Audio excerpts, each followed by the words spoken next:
Welcome back to FX Street. It's Monday morning, December 14th, 2009. Welcome back, one and all. Great that you could join us. My name is Adam Rosen. I love that everyone's here. Wow, big room. Very special thanks to FX Street. We have a fun topic today. We always have a fun topic. This is super fun. We're going to talk about trends. We're going to talk about trend reversals and a couple very common concepts known as convergence and divergence. Some of you may be familiar with this, but a review is always nice. At any rate, we'll get started. You should see in front of you a euro-dollar daily chart. If at any time, by the way, you don't see the charts, please let me know and I'll refresh the system from my end. But without further ado, there's a couple axioms or very common sayings between traders of the financial markets. We say the trend is your friend. The euro dollar, if we had known going back to May when the euro dollar was 134, 135, if we had known that the euro dollar would go up to 150, well, it behooves us to take any buy signals that we can possibly find, stay away from any short signals, and hopefully hold on to the trade as long as possible. We don't know that. However, we do know that trends, as they say, an object in motion tends to stay in motion. A trend in motion, a trend to the upside has a tendency to stay in that trend to the upside because there's a fundamental reason why there's more buyers in the euro or more sellers in the dollar, maybe a little combination of both. Now, eventually all trends do come to an end.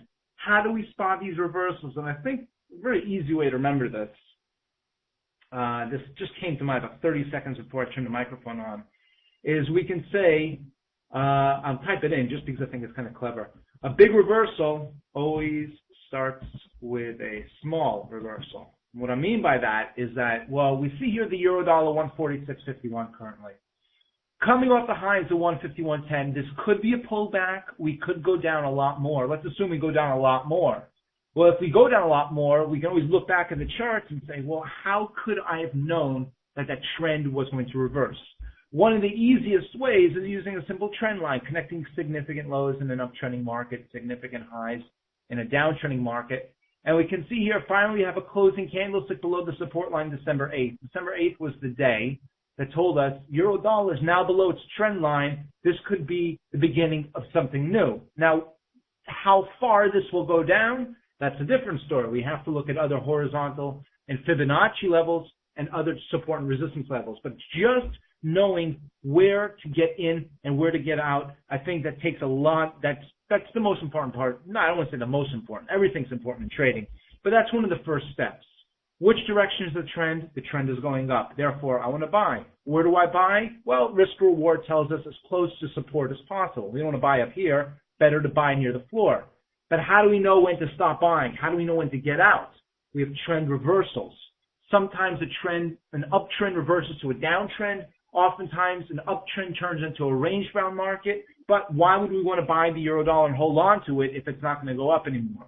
Therefore, as soon as the uptrend ends, it behooves us to get out of the trade. Take the risk out and use the capital for something with better odds. We made our money in the euro dollar. Let's look to the next chart. Well, trend line's one way. Let's play with some indicators, though. Now, I'm going to plug some moving averages just to paint the picture.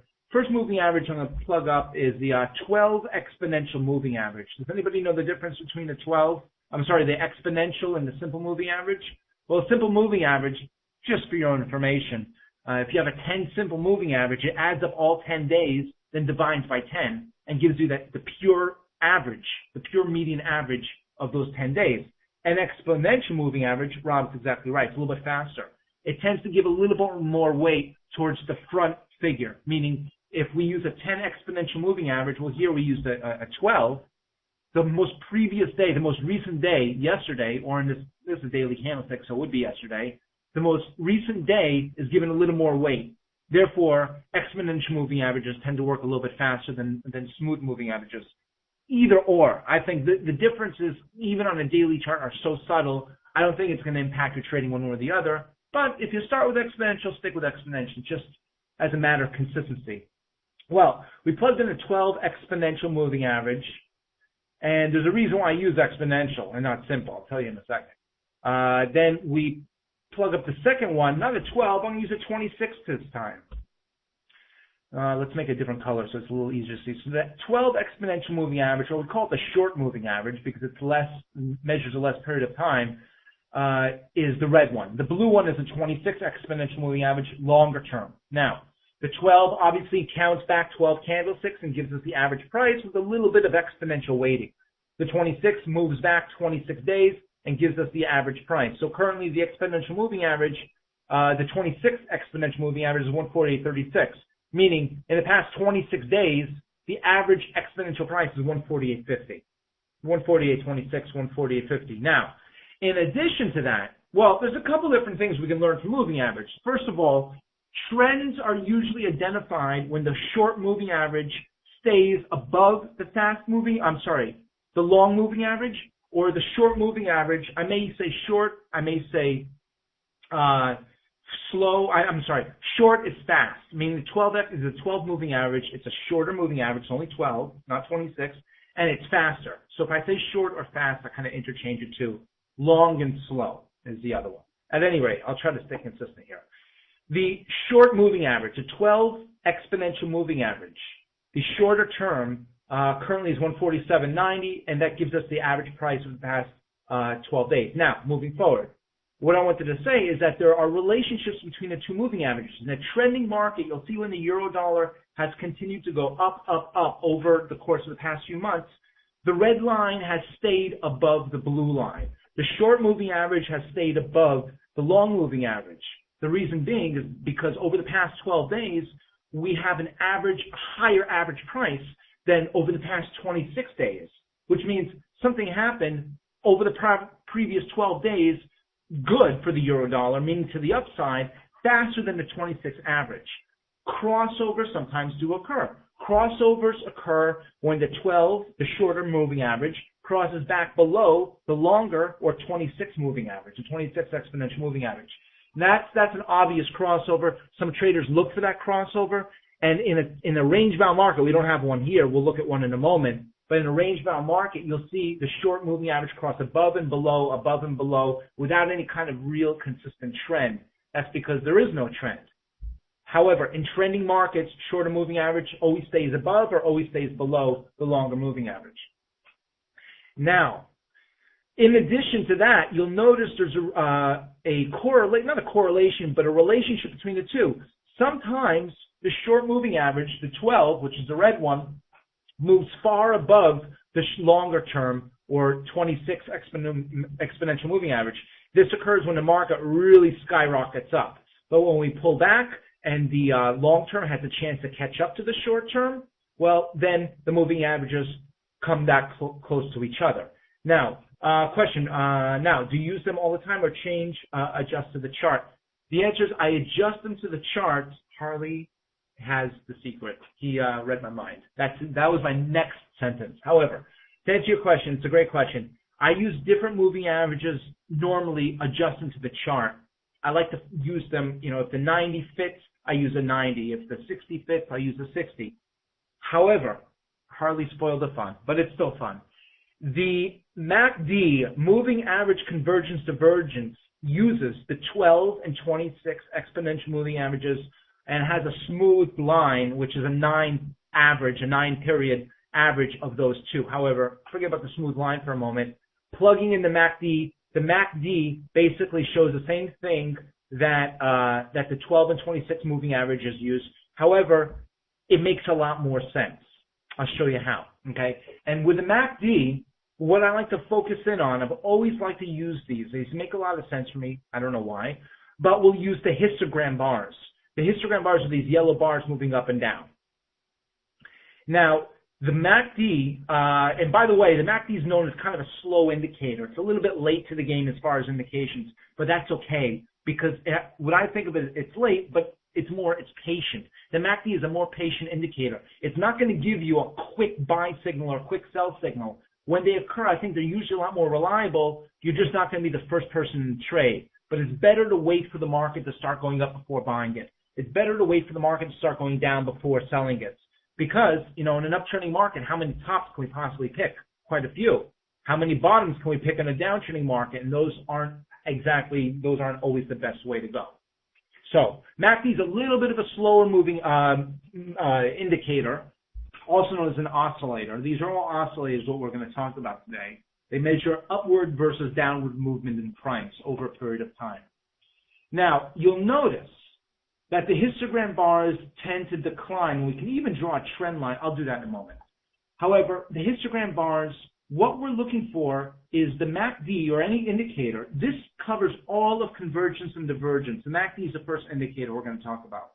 But with all oscillators, when we look for convergence and divergence, we're looking for the indicator to agree with the price market, price activity, or we're looking for the indicator to disagree with the price action. Now, agreement we call convergence. If the market goes up and the indicator goes up, that's great. I think the market will continue to go up. However, if the market goes up and the indicator fails to go up as much, starts to act a little bit weak, well, then that's a warning sign. I'll show you what I mean. Again, the histogram bars basically measure the relationship between the 12 and 26 exponential moving averages, but in a much easier way. Notice the market hits pretty significant highs. This is 148.44. Those are the highs September 23rd. Well, the MACD histogram bars were at a pretty significant high also. The value here is spot 0.12, about, I'd say, 120 pips. That it doesn't matter what it stands for as far as just more visually what it's doing. But just to give an idea, it's around 12, call the MACD. Well, then the euro dollar makes even higher highs. We went from highs of 148.44, and this requires very, very little thinking. It's actually a very logical way to look at the charts. The market makes a new high. The market goes from 148.44, makes a new high of 150.60 on October 23rd. So the market literally went up another 216 pips actually. Okay, the market went up 216 pips. We would expect, logically, the MACD to at least make a higher high as well. But notice the MACD actually accomplished a lower high over the same period of time that the market made a higher high. This is a big warning signal. This is the first signal that, well, what does it tell us? The 12 moving average is getting a little bit closer over time to the 26 moving average. And there's a smooth effect to it. If you look on Google and you find the actual calculation for the MACD, it's actually quite complex. I'm simplifying it down a lot. So if you're crunching the numbers and it doesn't exactly work, there's a lot more to it. However, the essential meat and potatoes of MACD is a relationship between the 12 and 26 exponential moving averages. So let's take away the moving averages and let's just look at the MACD. Lower highs were accomplished while the market made higher highs. This shows us, again, the relationship of the moving averages. They start to come closer to each other. The short one, which is the 12, it's not as strong as it once was. The 26 is able to catch up, and this is an early sign of a reversal. And in fact, the market made an even higher high at 151.44 on November 25th. Look at the MACD, and a very easy way, this is what I was referring to, a very easy way to sort of quantify this is, does this make sense? We can draw trend lines on the tops of the MACD histogram bars or on the bottom in the case of a downtrending market, and we can actually visualize the market's going up, but now we're going down. Now, remember, our first real sell signal occurred when we hit the highs of 150 on October 22nd. The euro dollar made a little bit of a higher high, but we were very, very early to the game. 150.50 was 150.48 was the high. That's November 10th, November 11th. Now look at our trend line. The trend line we did not break the trend line until December 8th. So we literally received a sell signal or a caution signal on the euro dollar a month before it actually broke the trend line. As far as price-wise, well, we were around 150 when the MACD hit its second lower high. Well, the euro dollar broke down, but the low of that day was 146.80. So on a price-to-price basis, that's the difference, about 320 pips lower. We would have had to wait in order to know that the market broke this trend line. However, for a different reason, it's also very helpful, because even if the market continued to make higher highs, notice the highs that were accomplished in the past. We go back to August 6th, and the market hit a high, the euro dollar hit a high of around 144.50. Now, we made a higher high, the MACD also made a higher high. That is the opposite. That is convergence. That is telling us, hey, we still have green lights. It's still a good time to buy. So wait for a pullback. We wouldn't have been able to get a pullback right to support, but not that bad either. This buy signal or this buy entry spot potentially, if we were able to pay up that much, that was generated while we were still under buying conditions, and the market did subsequently go up a lot. Now let me get to some of these questions. Can you use your moving averages on lower or even higher time frames than the daily? Absolutely yes. I like to think that the longer term charts, my favorite are the daily, tend to be more accurate because there's a greater amount of price data figured into it. But I think you could equally apply this approach to 4-hour or even 1-hour charts. But I really don't like to use indicators. I will look at a 5-minute chart, but as far as our analysis, as far as using MACD or oscillators looking for convergence, divergence, I don't think that those signals below a 1-hour chart are as reliable. So I try to stay away from them. We can use a 5-minute chart in other manners, but just not with trying to analyze it in that way.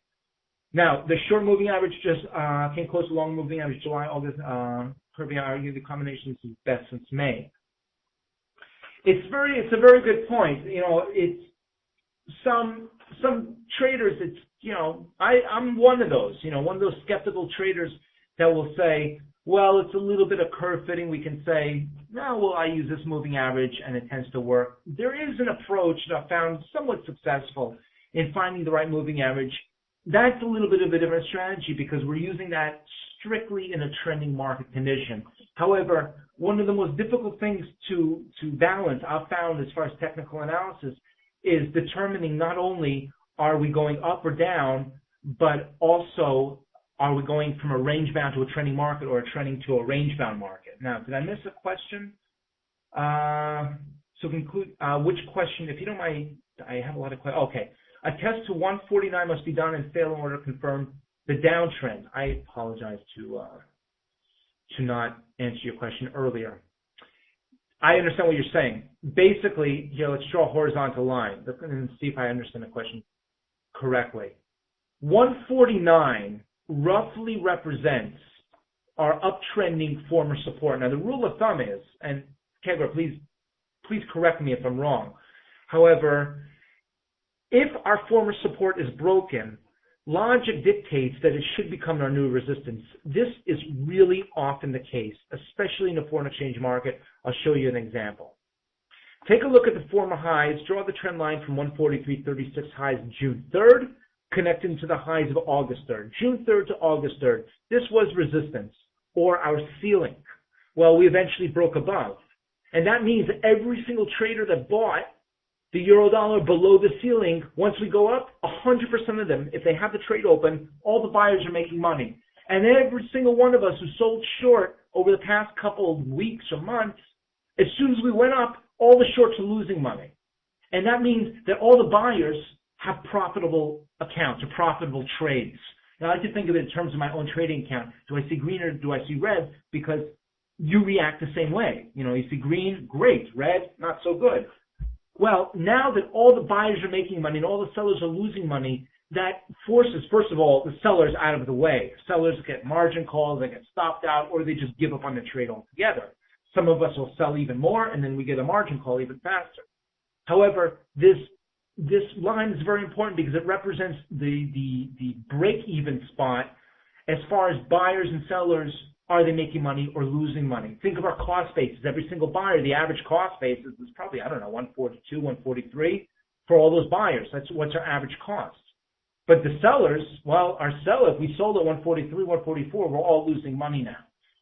So long story short, what this tells us is this former ceiling should become new support. It oftentimes does. It did. 144.80 on October 2nd was the low, and this trend lines around 145.25, not too bad, around 45 pips difference between the long candlestick wick and the actual trend line, assuming I drew the trend line correctly. We had another test. We came down to 146.24. The trend line was at 145.75. Also about 40, 50 pips difference. And now we're currently just about a hair under that trend line. Former resistance becomes new support. Former support becomes new resistance. Now, as far as Kegler's question, if I understand it correctly, This 149 level did represent our uptrending supports that currently intersects around 149, 148.95. A lot of traders, they won't sell short yet. They won't sell short until the market goes back up, tests this resistance, tests this support, and waits for the market to prove to us it's a new resistance. I actually have a chart to show you a really, really nice idea, nice example of that. Is that exactly what you mean? Excellent, excellent. It's a very, very nice way to go about looking at the charts if you have the patience, because it gives us an extra level of confirmation. I remember the chart was Kiwi something. I think it's Kiwi Yen. Yeah, here's Kiwi Yen. Here's a daily chart. Please let me know if you can't see the chart. You should see Kiwi Yen. It's a daily chart. I'm going to zoom in a little bit here. There is such a beautiful head and shoulders in this chart. However, notice we have an uptrending trend line. The first date, November 25th, we broke down. We broke down from the trend line, which was at 64.14. We closed below there. They said, get out. We went down to 59.86 in the next 2 days. Well, then the market rallied back up, and we said, well, this trend line, it's ascending. It was our support. It now, should it become our new resistance? It became our new resistance on December 4th. December 4th, not last Friday, not 3 days ago, a week ago Friday, meaning about 10 days ago, that was non-farm payrolls. You'll notice very significant highs and lows were established on that day. The receipt of really big news. It just happened to work out really, really nicely. Take a look at the yen crosses on daily charts and look at December 4th. Those highs were the non-farm payroll highs, and so far we really haven't seen higher highs than that. Those are big levels, I think. However, getting off track. In fact, we saw today is the 14th, 13th, and 11th. Last Friday, Fridays, for some reason, lately they've been really good entries. The high of non-farm payroll Friday on the QEN was 64.86. The next Friday, which was 3 days ago, 65.02. That's what, 17 pips higher. 16 pips higher. So, but then we subsequently went down. But this really solidifies the theory of former support becomes new resistance. That's what we want to wait for. That is certainly the signal that we want to wait for. Now, if we have the patience, I think it's worthwhile to do so because the foreign exchange market usually gives us a second chance. However, if you want to wait for a better entry, I think that is certainly the way to go. However, the MACD, going back to our convergence divergence discussion, since I don't want to forget about that too fast, as the trend internally starts to weaken, I like to think of this as a car engine and we're going up a hill, but for some reason there's something wrong with the pistons or the cylinders or who knows what. The fuel injection is not good. Well, internally there's a small problem which starts to develop into a bigger problem, and then eventually we see that result in the price chart. You know, this MACD lower high that occurred, the highs of September, late September and late October, September 22nd, October 22nd, that told us internally that the engine's not running so smoothly. Internally, meaning inside the euro-dollar chart, something is not as strong as it once was, and we should be very, very cautious. Waiting for this crossover back below the trend line, that's a nice piece of confirmation. Waiting for rally, that would give us an even better price. If you want to sell short, wait for it to rally up to the 148.50, 149 level. The market, especially the foreign exchange market, usually gives us a second chance. How about hidden divergence? Well, it's a great question. I think it's our best interest, and this is my own 2 cents. I think that it's best to wait for the divergence to actually occur. True, there are times that the market could weaken and the MACD is not going to pick it up, or another oscillator might not pick it up. But, you know, again, I think our goal in trading the foreign exchange market and speculating is to find the best trades. You know, I don't want to try to be a mutual fund manager. I certainly don't have enough money to do so. I don't want to try to be an expert and buy the bottom and sell the top of every single candlestick. I just want to find the top 3% of all the trade ideas out there, top 5%. Having those losers, even though I might have more winners than losers, you know, psychologically, that's not nice to have losing trades. So I want to try to avoid those. I really want to try to get my batting average up as much as possible.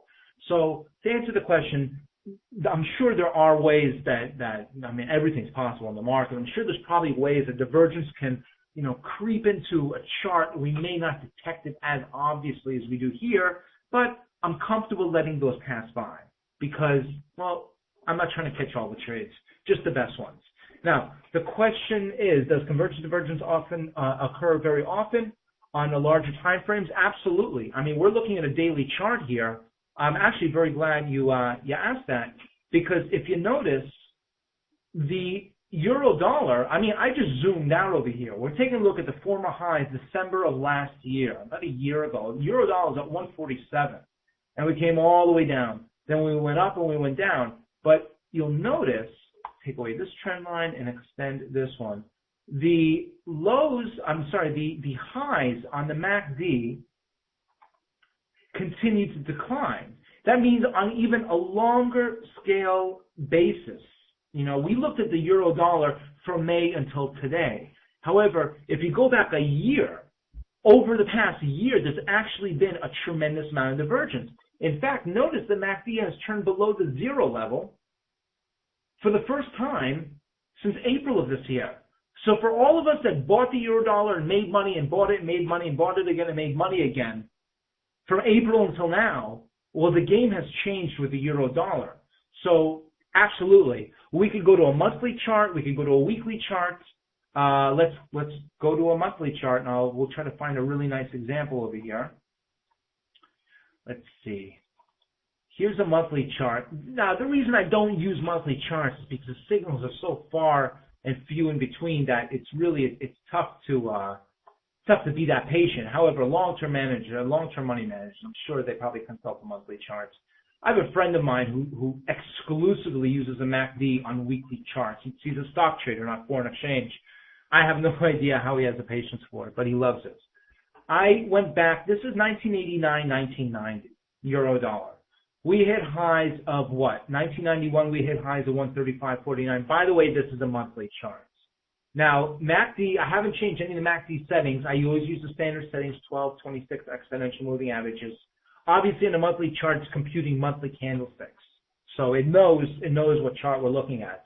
Notice the first highs, January 1st, Happy New Year, 1991. The second high was August of 1995, 1991, 1995. That's a 4-year difference. Well, over the course of the 4 years, the euro dollar went from highs 135.50, went to highs of 145.35. That's 1,000 pips higher. Over the past those 4 years, the euro dollar made higher highs. We can draw uptrending trend lines, and if I pretend that I don't see this part of the chart, if I just see this uptrend, this tells me, hey, buy the euro dollar when it comes down to 119. That's an uptrending trend line. Buy it and hold on to it because the euro dollar is going to go to 145. What would we do if we had a mutual fund, or not a mutual fund, if we had a foreign exchange money manager for us, and the foreign exchange money manager told us, hey, the next time the euro dollar comes down to 119, buy as much as you can and hold on to it because this thing is going back to 145. What would we do with this money manager if we buy at 119 and the euro dollar goes down to 82.25? We wouldn't be too happy with that money manager. In fact, we should call the money manager and say, hey, listen, why don't you invest in the MACD on the chart? And that would have told us not to get in. Why? Because notice the double top on the MACD is declining. The second high, the highest high we saw was 1995 when the euro dollar hit 145.20. Well, the MACD is not going to give us an exact entry and exact exit, but it sure is telling us, hey, first of all, we're near the high, so it's probably good not to go long.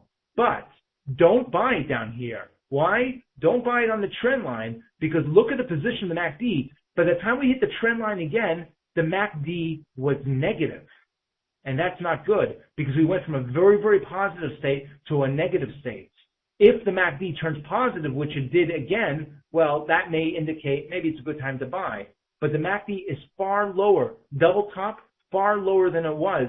Therefore, it's not a good time to get in. The probability is the market's going to go a lot lower. That's one method, that I think that can be used very, very easily. Now, the question is, how long do you keep trend lines on the charts? As long as they continue to work. for the sake of keeping the chart somewhat organized, I will erase lines from time to time, especially for webinars and such. But if I use a trend line, and if the market has not broken it, I will leave it up there because I think it's still very, very relevant in the future. How do you filter your trades then? Well, it's a great question. I mean, it's really because of the service of my own personal website and all the other things I'm involved in. I found it's very, very difficult and very important to focus on one strategy or another and stay focused on that strategy. Now, on FX Street's website, actually, I was happy to be part of a 30-day course, and part of that 30-day course talks about, one of the first couple of days, it's absolutely free, by the way. Go on to the FX Street website, and you'll be able to find it under my name, the 30-day course. But in one of the first chapters, I remember the course discusses how we should evaluate different trading strategies. Open up an Excel spreadsheet. You can use your MACD, Convergence, Divergence strategy. You can use an RSI or the Bollinger Bands, 4 or 5 different strategies. Open a different demo account for each strategy. Open a demo account for MACD trades. Open a demo account for Bollinger Band trades. These brokers love to give free demo accounts because they want you to send money in. Open these demo accounts, trade the MACD strategy for a couple months on one demo account, or they're usually good for 30 days. Trade it for 30 days, trade another strategy on demo account number 2. At the end of the day, look at the results of the demo account, and that, in addition to the mechanics of actually looking for the trade and actually placing the trade, it's a demo account, but it's there for practice. These demo accounts, it's an invaluable tool. It's not exciting when we don't have live money, but there's nothing worse than losing money in trading. So I would rather let the demo account prove it to me. Let me have at least 1 or 2 or 3 profitable months on a demo account. At that time, if I've made money on 3 demo accounts, 3 30-day demo accounts using this MACD strategy, the 4th month, I'm not only going to fund an account, I'm going to fund an account with a lot of confidence. I'm going to say to myself, I'm going to do the exact same thing I did for the past 3 months. Now, I hope I'm not missing any questions here, but currency pair selections are very, very important. I could speak for another 4 hours about currency pair selections, but I'll try to sum it up in about 10 seconds and say this. In terms of selecting a currency pair, I don't mean to get off track, but they're all really great questions. In terms of selecting a currency pair, it's important to realize, it's very, very obvious, I know, it's silly to restate it, but they are currency pairs. If I trade Amazon stock, it's Amazon. If I trade Google, it's Google. The euro dollar is the euro against the dollar. Now, we all know that when we buy the euro dollar, we buy the first currency in the pair, the euro. We sell short the second currency simultaneously, the dollar. So therefore, if I buy the euro dollar, it means not only do I think the euro is going to go up, or I think the European Central Bank is going to raise rates, I also think the dollar is going to go down. Whatever stimulus package will be launched, or cap and trade, or whatever it may be, that's going to send the dollar down. That is the ideal currency pair. So I would say select the currency pairs according to the economic climate we have right now. Which central bank is most likely to raise rates? Last week, there was a piece of news across the tape on Bloomberg. I didn't hear anyone talk about this on the financial channels. I didn't see any other articles about this, but Bloomberg had this little snippet about how the Reserve Bank of New Zealand, the governor, his name is Alan Bullard, I believe, he made a statement. Now, there was an article today about the Reserve Bank of New Zealand. It was a little contrarian to this. However, last Friday, there was an article on Bloomberg, and the governor, Alan Bullard, said that because the inflationary numbers are starting to pick up, because the housing market had recovered, because the New Zealand economy had recovered better than they had anticipated, he said that there's a likelihood, and this is a very powerful statement coming from the central bank, he said there's a likelihood that the Reserve Bank of New Zealand will raise rates sooner than expected. Now, to put this in a little bit of perspective, the Reserve Bank of Australia, Reserve Bank of New Zealand, they usually kind of move together because they're under the same geopolitical economic climate, raw materials, commodities, etc. High gold prices are good for both currencies. Reserve Bank of Australia has raised rates 3 times this year so far, 0.25%, a quarter point each time. The Reserve Bank of New Zealand has done nothing. And prior to last Friday, the expectation was that Reserve Bank of New Zealand would not, by their own account, would not raise rates until summer or second quarter 2010. Let's say June 2010. Well, now there's speculation, because of last Friday's article, there's now speculation that the Reserve Bank of New Zealand may raise rates sooner than expected, maybe March of this year. That is a very, very good example, I think, of a fundamental change, a fundamental catalyst that could cause a currency to start trending. In the case of the New Zealand dollar, to the upside. Anticipation of higher rates, well, we buy the Kiwi. If we're going to make more money by investing in New Zealand dollars and New Zealand savings account, why not buy it now and then ride it as it goes up? As far as the currency to go down, my first pick would probably be the British pound at this point. However, we could make the argument for well, I'm not going to say the dollar. More likely I would say the euro or the pound. I know the euro, Kiwi, pound, Kiwi currency pairs aren't very commonly traded, but that's just a good example of how to build a currency pair. Construct a currency pair according to try to pick the best currency, your favorite pick. What do you think is going to go up? What do you think is going to go down? Construct it that way. Euro dollar is not always the best currency pair to trade. The question is, if we use 4-hour charts, if we use 4-hour, we would have a lot of crosses. Could we look at that? Absolutely. I'm sorry to fall so behind in these questions. The 4-hour chart, it's a shorter term time frame. So very simply, we're going to get more signals. 4-hour chart, we're going to still have pretty obvious signals. Look at this right in front of us. Euro dollar, 4-hour chart, we hit highs of 151.44. Let's draw a horizontal line. I always like to do this.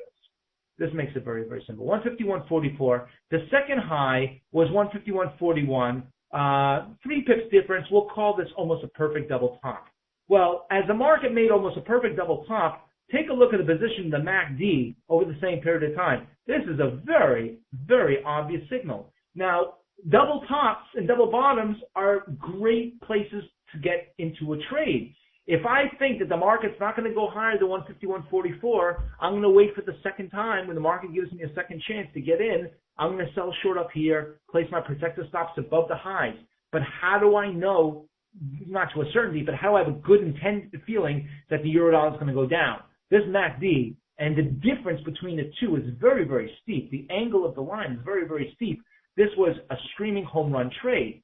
However, if we zoom in a little bit more, that is divergence, by the way. The divergence is the disagreement between the two. We could very easily say, hey, you know what?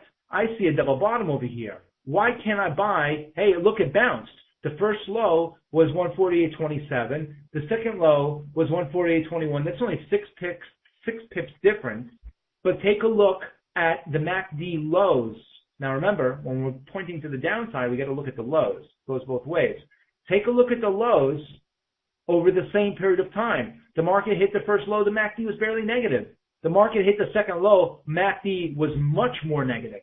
So this divergence on the top, the disagreement, meaning double top, MACD significantly lower. That told us reversal more likely. However, double bottom pattern, should I buy it? Hey, I sold short at the top, maybe I should buy at the bottom. Well, we hit the bottom, but the MACD was significantly lower. That's convergence. Lower market, lower MACD means agreement. And that means potential that the trend will continue to the downside. That is the long and the short, I think, of the best way to use the MACD. We can apply this to other indicators also. I want to get to these questions before I run out of time here. But that is essentially, does everybody get that? Because I think that is really the crux of the easiest way to look at divergence and convergence in terms of the MACD and on our charts. What is the smallest time frame for this to work for? I would not go less than 1 hour. 1 hour, less than 1 hour, it becomes too inconsistent. However, I do leave it in your hands. I encourage you, open up a 30-day demo account, trade a 15-minute chart, prove me wrong. I don't like it. Do you compare quality of divergence from the MACD, RSI, stochastic, same chart, same time frame? It's a great question. Great question. We can look at other oscillators. We can look at the relative strength index on a scale of 0 to 100. We're looking for indications above and below 70, below and above 30. We can look for convergence and divergence in the same way. Notice the position of the RSI. When we hit that first low, the RSI was around 38. When we hit the second low, the RSI was below 30. This is convergence, going lower and lower. However, look at our double top. We hit the first high. We hit the high. The RSI was at 76. The second high, the RSI, not too good. It was only around 60. Divergent. Exactly the same. And the same holds true for the stochastics, slow stochastics as well.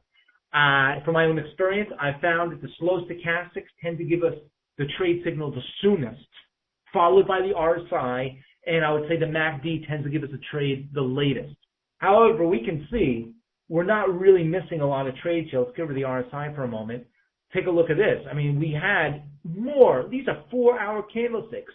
Anybody hanging around the charts would very, very easily notice the divergence, or anybody noticing the euro dollar. Hey, we're down here at 148.23. Should I sell short or should I go long? That's always the question, right? Well, the MACD is significantly lower. It shows us that internally, inside the euro dollar pair, doesn't know about fundamentals, doesn't know about Fibonacci levels or anything else. But all it does is it measures the relationship between the 12 and 26 exponential moving averages. I saw there was a comment for a request for a pound dollar chart, if I'm not mistaken. So I'll get to the pound dollar chart right now. Now, this is a 4-hour chart. So to answer your question, I won't use the MACD RSI stochastics. I'll just pick one of them. MACD, in terms of divergence, convergence, happens to be my favorite. Even though it's the slowest, I like it because it's patient.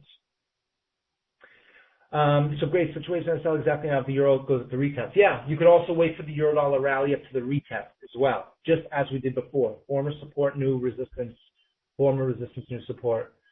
Now, these convergence divergence only occur in trending markets. It's a great question. Let's look. Yes, let me plug in the MACD while I'm thinking of the answer. I would say, well, in a trending market, the pound dollar goes down, down, down. Let's define what a trending market is. A market that continues to make lower lows or higher highs. Well, during that period of time, I would expect to see a lot of convergence. Notice the low on the pound dollar. This is a 4-hour chart. We hit a low. The MACD hit a low at this point. Then we hit a lower low, and the MACD was much, much lower. This is convergence. Lower lower pound dollar prices, lower MACD. This is convergence. Trending markets. However, in a range-bound market, notice how we make similar lows and similar highs, actually a very tight little triangle at the moment, and notice how the MACD also reflects that. This I would call divergence, because the market's not making new lows. Well, it's not really disagreeing, it's sort of agreeing, but for the sake of our discussion, I would call it divergence. So to answer your question, it's a great question. In trending markets, I think we're going to find a lot of convergence. Higher highs, higher MACD. However, in range-bound markets, well, we might see a lot of double tops and a lot of bottoms, but I would expect the MACD to fall away from the extremes, so to speak. Now, pound dollar 4-hour chart showing uptrend. Well, let's take a look at the pound dollar 4-hour charts. Now, currently markets went lower, lower, lower, and MACD went lower, lower, lower. But now, looking at the market now, looking at the pound dollar now, we're in a range-bound markets, and these double bottom patterns, they're not perfect double bottom patterns, but similar lows. They're occurring as the MACD is starting to move up off the bottom, and that is divergence. And that tells me there's not a good likelihood that we're going to break these lows. Does it mean necessarily we're going to go up? Not necessarily, because again, we're in a range-bound market. You know, the MACD can be used to define these range-bound markets. If we have lower highs, and now we start to have higher lows, that's a triangle the same way that the pound dollar, whatever time frame we're looking at over here, this is a 4-hour time frame, also shows us a triangle. Same situation. MACD is just showing us internally how this triangle, in other words, the range-bound market is developing. But absolutely yes. In addition to currency pair selection, buy strength, sell weakness. It doesn't make so much sense to buy a strong currency, sell a stronger currency than the weakest one at the moment. Well, it's a great point. Really, it's a question of, I personally think, I don't think that the Bank of England is going to raise rates anytime soon. I think that the Reserve Bank of New Zealand is more likely to raise rates soon, much more than the Bank of England. Therefore, you know, if this currency pair is a little bit more commonly traded, I might consider buying the Kiwi pound pair. Buy the Kiwi, sell the pounds. the thing I think it's important to realize, to take into consideration the foreign exchange market, these trends emerge because of very significant fundamental, reasons.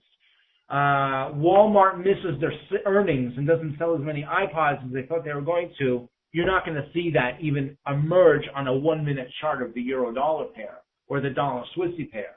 But if the European Central Bank comes out and says, you know what, I don't like this economy at all, and we're going to cut rates again, and we're not going to raise them for another 10 years, I think you sell the euro-dollar pair and walk away from the table. And my point being in saying that is that these trends develop for very big reasons, and therefore they stay for a long, long time. And when the trends eventually break, it's a sign of difference. But until that trend breaks, there's no telling. Let's go to a pound-dollar daily chart. It's not really a good example right now because it's sort of range-bound on a long scale. Aussie dollar is a better example. Well, we just broke a trend line too. That's not really fair. But Aussie dollar, this entire time, this is what they mean when traders say it's never too high to buy. Now, obviously, we broke the trend line, so we don't want to buy it there. We don't want to buy it anymore. But we could have said, hey, the Aussie went from 60 to 70, went up 1,000 pips. I must have missed it. I'm going to wait for the next trade. Then it went from 7,000 to 8,000. And I really missed it now. It went from 8,000 to 9,000, almost 9,500. It's never too high to buy. It's never too low to sell until the chart obviously gives us a solid reason. Hey, get out of the trade. And that's, obviously here we can see a broken trend line. MACD going up, the pound's flat, so it's bullish divergence. Again, with the pound dollar chart, let me go back to this example. With the pound dollar, here's a 4-hour chart. We see the market's making similar lows and the MACD is rising, and that just addresses that side of the coin, and that tells us that there's not a good probability that the pound dollar is going to make new lows.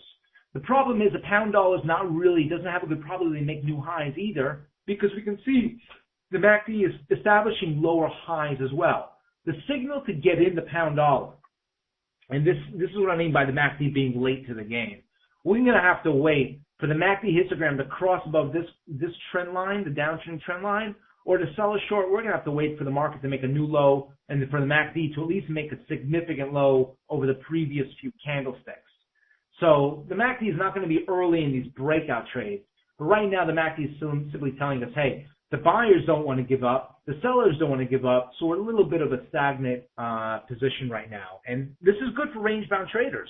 I mean, if you plug in another indicator over here, I have to be almost out of time, I can imagine. Yeah. However, if we plug in an indicator like the Bollinger Bands, for example, and we say, well, I'm going to use a buy low. Let's go to a 1-hour chart here. That's a little bit easier. If I want to use, I know the pound dollar's in a range-bound status at the moment. Let's get rid of the MACD, and we'll really see this. And I want to use a buy low, sell high approach. Well, the MACD and the trend lines tell me the pound dollar is probably not going to go anywhere quickly anytime soon. I want to buy near the lower bands, which was around 162. The upper band around 163. That's a 100 pip spread on a 1-hour chart. Buy low, sell high, again and again.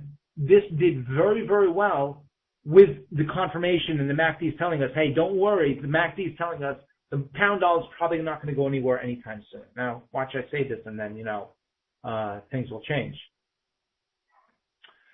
Can MACD be used for momentum analysis? Yeah, absolutely. Look for convergence. You want to look for higher highs to confirm the fact that the market has a good chance to make a higher high. I believe I have about 30 seconds left, but let me try to get to the dollar yen as well. Trend lines, I like trend lines. I think trend lines are very, very helpful. Dollar yen is an excellent example of a trend, currency pair that dictates trend lines. Dollar yen is probably one of the most difficult currency pairs to trade, by the way. I would certainly not recommend it to any one of my friends. It's a financial instrument that's used as a corporate vehicle. So you have corporations that will go in and out of the dollar yen for their own corporate reasons, and for that reason, it has some erratic moves from time to time. Also, with the threat and the anticipation of Bank of Japan may intervene at any time if the dollar yen falls below 85. I don't like that very much either. However, we can see an overall trending market to the downside. Let's plug in the MACD as I have a few moments left. Whoops, wrong one. Insert indicators, MACD. Okay. So Dollar yen, zooming in a little bit over here. This is a daily chart, by the way. I always like to start with the daily charts. Most recently, the dollar yen made a very significant low. Those were 15-year lows, by the way, 84.79. MACD made a very significant low as well. The MACD made a very significant low, even a little bit of a lower low than the previous significant low as the dollar yen broke down. And that was a nice sell signal right there if you were able to catch it. This breakdown was accompanied by a declining MACD, lower than the previous. I know it's not very, very obvious. It looks like it's a little bit lower, though. Now, the dollar yen rallying back up, dollar yen is always a tough currency pair. Declining tops show us that the sellers are coming down, but also that, well, the trend is starting to eke its way lower. Dollar yen, it's a very, very difficult call. Let me look at a 4-hour chart to see if it's a little bit easier. I really don't see anything that's screamingly obvious right now. That's why I'm a little hesitant in saying something. We see a very significant low. The MACD is very low. A very significant high. The MACD is very high. Now a low and a high. It looks like ironically speaking, the dollar yen is a little bit of a range-bound market at the moment.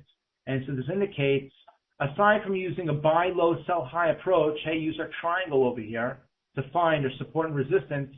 That is the approach that I would use with the dollar yen right now. Now, if the MACD, and zoom in one more frame, this is a 4-hour chart, if the MACD makes a higher high than our previous swing high, as the dollar yen breaks above our former highs, this is 89.79 on December 11th, or if the dollar yen breaks below this triangle and we make a more significant low, then that would look like convergence.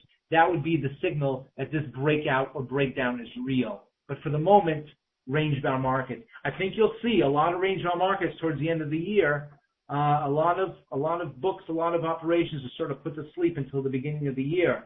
So expect range-bound markets in a lot of currency pairs. But come New Year's, January is typically a very volatile month of the year. What is the hidden?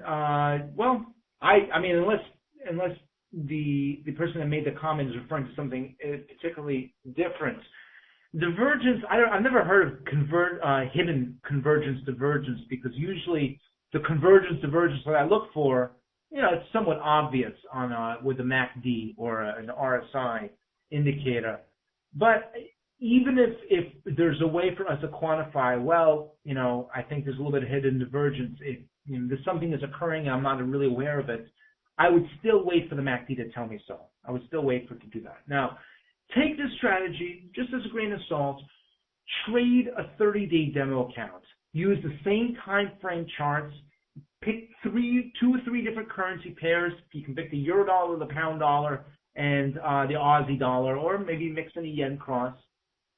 Trade one strategy on the demo account. Place as many trades as you possibly can. At the end of the 30 days, before the account expires, count how many profitable trades you made, how many losing trades you had, your average winner, your average loser, which was your most profitable currency pair, which was your worst currency pair, at what point of the time, what time of the day did you find the best trades, meaning your most profitable trades. Do this for 30 days in a demo account. At the end of the 30 days, with enough trades, 100 or 200 trades, a couple every day, I think you're going to find some very, very interesting things about your own trading, and it'll give you just a different approach moving forward. With that said, I am officially out of time. However, if you want to contact me, please do not hesitate. www.forexlounge.com. Again, we want to thank you all very much for joining us. Very special thanks to FX Street. By the way, please see their website because I will be back on later on this month. In addition, my 30-day demo, our 30-day trading course can be found on the FX Street website under my name as well. With that said, we thank you all very much for coming. We wish you a great day, all profitable trades, and we look forward to seeing you.